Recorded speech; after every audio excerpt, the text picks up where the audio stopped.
കേരളത്തിൽ യു.ഡി.എഫിന്റെ തിരിച്ചുവരവ് പ്രഖ്യാപിക്കുകയാണ് എക്സിറ്റ് പോൾ ഫലങ്ങൾ. 71 മുതൽ 90 സീറ്റുകൾ വരെയാണ് വിവിധ സർവേകൾ യു.ഡി.എഫിന് പ്രഖ്യാപിച്ചിരിക്കുന്നത്.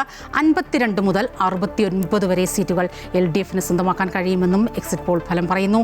1 മുതൽ 14 സീറ്റുകൾ വരെ എൻ.ഡി.എക്ക് പ്രവചിക്കുന്നുണ്ട്. ജനവിധി അറിയാൻ മണിക്കൂറുകൾ മാത്രം ബാക്കി നിൽക്കെ പുറത്തുവന്ന എക്സിറ്റ് പോൾ ഫലങ്ങൾ യു.ഡി.എഫിന് അനുകൂലമായ ട്രെൻഡാണ് ഉണ്ടായതെന്ന് വ്യക്തമാക്കുന്നു. യു.ഡി.എഫിന് ഏറ്റവും അധികം സീറ്റുകൾ പ്രവചിക്കുന്നത് ആക്സിസ് മൈ ഇന്ത്യയാണ്. 90 സീറ്റുകൾ.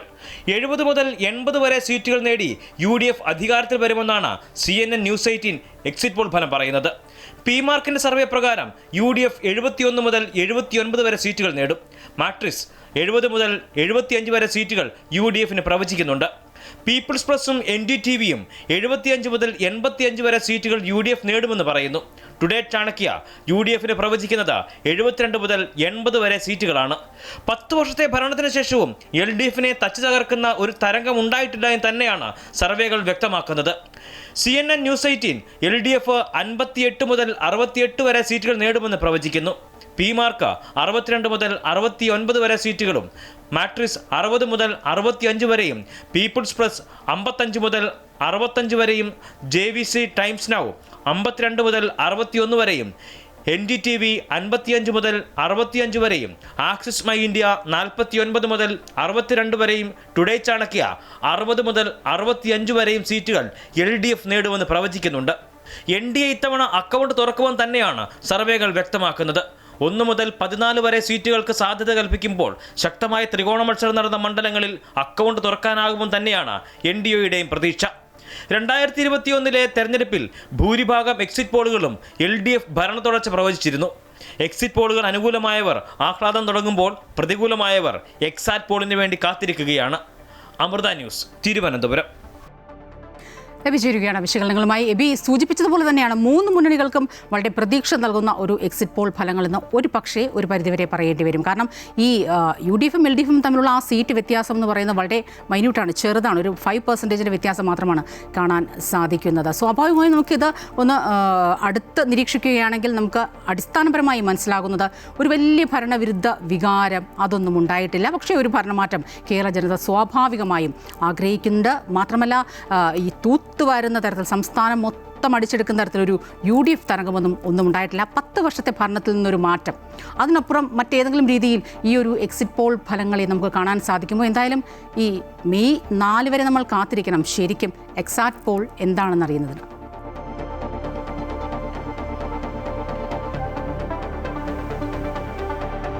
സ്വപ്ന, തീർച്ചയായും നമ്മൾ കഴിഞ്ഞ ദിവസങ്ങളിലൊക്കെ തന്നെ പറഞ്ഞിട്ടുണ്ടായിരുന്നത് പോലെ തന്നെ ഏതാണ്ട് ഏത് മുന്നണി ജയിച്ചാലും അതൊരു വലിയ മാർജിനിലേക്ക് ആ ഒരു വിജയം ഉണ്ടാകില്ല എന്ന് നമ്മൾ കഴിഞ്ഞ ദിവസങ്ങളിലൊക്കെ തന്നെ പറഞ്ഞിരുന്നു.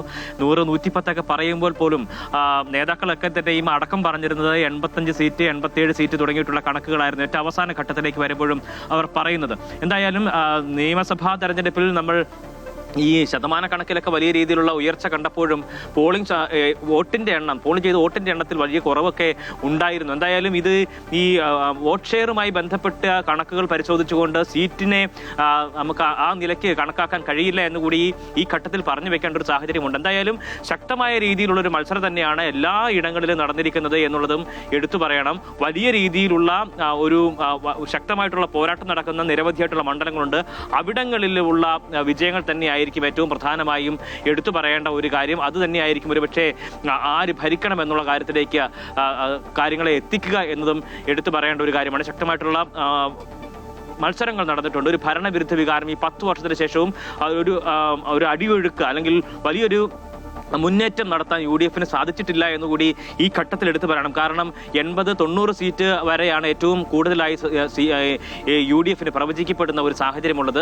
പക്ഷേ ആ ഘട്ടത്തിലും 69 സീറ്റ് വരെ എൽ.ഡി.എഫിന് നേടാൻ കഴിയുന്ന ഒരു സാഹചര്യമുണ്ട് എന്നുള്ള നിലയിലും പ്രവചനങ്ങളുണ്ട്. അപ്പോൾ സ്വാഭാവികമായും വളരെ നേരിയതായിട്ടുള്ള ഒരു മാർജിൻ മാത്രമായിരിക്കും ഈ ഘട്ടത്തിൽ ഉണ്ടാവുക. എന്തായാലും ഇനിയിപ്പോൾ വളരെ കുറച്ച് ദിവസങ്ങൾ മാത്രമേ ഉള്ളൂ ഈ ജനങ്ങൾ എന്താണ് അവരുടെ വിധി എഴുതിയിരിക്കുന്നത് എന്നതിനെക്കുറിച്ച് നമുക്ക് മനസ്സിലാക്കാനായിട്ടുള്ളത്. എന്നുള്ളത് എന്നതാണ് അതിൽ ഏറ്റവും പ്രധാനപ്പെട്ട കാര്യം. ഇനി എന്തായാലും ഇനിയുള്ള ദിവസങ്ങളിൽ ഈ എക്സിറ്റ് പോളുകളുമായി ബന്ധപ്പെടുത്തിയ ചർച്ചകൾ തന്നെയായിരിക്കും ഉണ്ടാവുക. കഴിഞ്ഞ ദിവസങ്ങളിലൊക്കെ തന്നെ നമ്മൾ ഇന്ന് ഈ വൈകുന്നേരം 6 മണി വരെയുള്ള ചർച്ചകൾ സ്വാഭാവികമായും ആര് ജയിക്കും, ഏത് വിധേനയായിരിക്കും എന്നതിനെക്കുറിച്ചുള്ള ചർച്ചകളായിരുന്നു സജീവമായിരുന്നെങ്കിൽ ഇനിയിപ്പോൾ ഈ എക്സിറ്റ് പോളുകളെ ആധാരമാക്കിയുള്ള ചർച്ചകൾക്കായിരിക്കും ഇനി തുടക്കം കുറിക്കാൻ പോകുന്നത് എന്നുള്ളതാണ്. എന്തായാലും ആദ്യഘട്ടത്തിൽ തന്നെ ബിനോയ് വിശ്വം ആ നിലയ്ക്ക് ഒരു പ്രതികരണം നടത്തിയിട്ടുണ്ട്. ഞങ്ങൾക്ക് ജനങ്ങളുടെ പോളിംഗിലാണ് വിശ്വാസമുള്ളത്, അത് വരാനിരിക്കുന്നതേ ഉള്ളത്, 4-ാം തീയതിയാണ് വരാനിരിക്കുന്നത്, അതുകൊണ്ട് തന്നെ അതുവരെ ഞങ്ങൾ പ്രതീക്ഷ കൈവിടുന്നില്ല തരത്തിലുള്ള അദ്ദേഹത്തിന്റെ പ്രതികരണം എന്തായാലും അല്പസമയം മുമ്പ് വരികയും ചെയ്തിട്ടുണ്ട്. ഈ ഘട്ടത്തിൽ ആദ്യമായിട്ട് പ്രതികരിച്ചതും അദ്ദേഹം തന്നെയായിരുന്നു എന്നതാണ്. എന്തായാലും ഈ ഒരു 90-100 സീറ്റുകൾ എന്നുള്ളതൊക്കെ ആയിരുന്നു ആദ്യത്തെ ഘട്ടത്തിൽ വലിയ രീതിയിലുള്ള ഒരു പ്രഖ്യാപനവും അല്ലെങ്കിൽ ആ നിലയ്ക്കുള്ള ആത്മവിശ്വാസ പ്രകടിപ്പിക്കലൊക്കെ തന്നെയായിരുന്നെങ്കിൽ പോലും ഇപ്പോഴത് ഒരു 85 സീറ്റ് അല്ലെങ്കിൽ 90 സീറ്റിന് താഴേക്ക് വരുന്ന ഒരു സാഹചര്യമുണ്ട്. പക്ഷേ ഈ 80-ന് താഴേക്ക് പോകുന്ന ഒരു നിലയിലാണ് എങ്കിൽ UDF അധികാരത്തിൽ വരികയും കൂടി ചെയ്യുകയാണെങ്കിൽ അത് ഒരു വലിയ രീതിയിൽ അതിനി ആ ഭരണവും ഒപ്പം തന്നെ പ്രതിപക്ഷവും ഒക്കെ തന്നെ ഏത് വിധേനയായിരിക്കും എന്നതും ഒപ്പം തന്നെ ഈ കഴിഞ്ഞ 10 വർഷം ആ ഒരു ഭരണവിരുദ്ധ വികാരത്തെ ജനങ്ങളിലേക്ക് എത്തിക്കാനായിട്ട് UDF എത്രമാത്രം സാധിച്ചിട്ടുണ്ട് തുടങ്ങിയിട്ടുള്ള കാര്യങ്ങളും സ്വാഭാവികമായുള്ള ചർച്ചകളിലേക്ക് വരും. ഒപ്പം തന്നെ മുഖ്യമന്ത്രി ചർച്ചയിലേക്ക് അത് കൂടുതൽ ആക്കം കൂട്ടുകയും ചെയ്യുമെന്നുള്ള കാര്യത്തിലും തർക്കമില്ല. എന്തായാലും ശക്തമായിട്ടുള്ള മത്സരങ്ങൾ എല്ലായിടത്തും തന്നെ നടന്നിട്ടുണ്ട്. ഈ വോട്ട് ഷെയറിന്റെ കണക്കുകൾ കണക്കാക്കിക്കൊണ്ട് മാത്രം ഒരിക്കലും ഈ നിലയ്ക്ക് ഒരു സീറ്റുകളുടെ കാര്യത്തിൽ ഒരു എണ്ണത്തിലേക്ക് നമുക്ക് പോകാൻ കഴിയില്ല എന്ന് തന്നെ ഈ ഘട്ടത്തിലും പറഞ്ഞു വെക്കേണ്ടതുണ്ട്. അതുകൊണ്ട് തന്നെയാണ് വലിയൊരു പ്രതീക്ഷ ഇപ്പോഴും LDF മുന്നോട്ട് വെക്കുന്ന ഒരു സാഹചര്യമാണ്. അവർക്ക് ഒരു 75 സീറ്റിൽ ഭരണത്തിലേക്ക് തിരിച്ചു വരാൻ അല്ലെങ്കിൽ ഭരണം നിലനിർത്താൻ കഴിയുമെന്നുള്ളത് തന്നെയാണ് LDF ഈ ഘട്ടത്തിലും പറഞ്ഞു വെക്കുന്നത്. പക്ഷേ 90-ന് മുകളിലേക്കുള്ള സീറ്റുകൾ നേടിക്കൊണ്ട് തന്നെ ഈ ഒരു വിജയം നേടാൻ കഴിയും അല്ലെങ്കിൽ ഭരണത്തിലേക്ക് വീണ്ടും തിരിച്ചു വരാൻ കഴിയുമെന്ന് UDFും പ്രതീക്ഷ വെക്കുന്നു. ഈ ഘട്ടത്തിൽ എടുത്തു പറയേണ്ട പ്രധാനപ്പെട്ട കാര്യം എന്ന് പറയുന്നത് BJPയുടെ NDAയുടെ വളർച്ച തന്നെയാണ്. അതിൽ ഒരു സർവേയിൽ 14 വരെ സീറ്റുകൾ പ്രഖ്യാപിക്കപ്പെടുന്ന സാഹചര്യമുണ്ട്. ബാക്കിയുള്ളവരൊക്കെ തന്നെയും 4 സീറ്റുകൾ വരെ സ്വാഭാവികമായും പറഞ്ഞു വെക്കുന്നുണ്ട്. എന്തായാലും ഇത്തവണ അക്കൗണ്ട് തുറക്കാൻ കഴിയുമെന്ന് തന്നെയാണ് NDA ക്യാമ്പും വിചാരിക്കുന്നത്. കാരണം നിരവധിയായിട്ടുള്ള മണ്ഡലങ്ങളിൽ ഞാൻ പറഞ്ഞു വന്നത് 3 മുന്നണികൾക്കും പ്രതീക്ഷയും ഒക്കെ ആശങ്കയും ഒക്കെ ഉണ്ട്. ഈ പറഞ്ഞതുപോലെ എന്തായാലും ഈ മെയ് 4-ന് വോട്ട് പെട്ടി തുറന്നൊക്കെ എണ്ണി അതിൻ്റെ ഫലം പുറത്തു വരുന്നവരെ ആ സസ്പെൻസും പ്രതീക്ഷയുമെല്ലാം അങ്ങനെ തന്നെ നിൽക്കട്ടെ.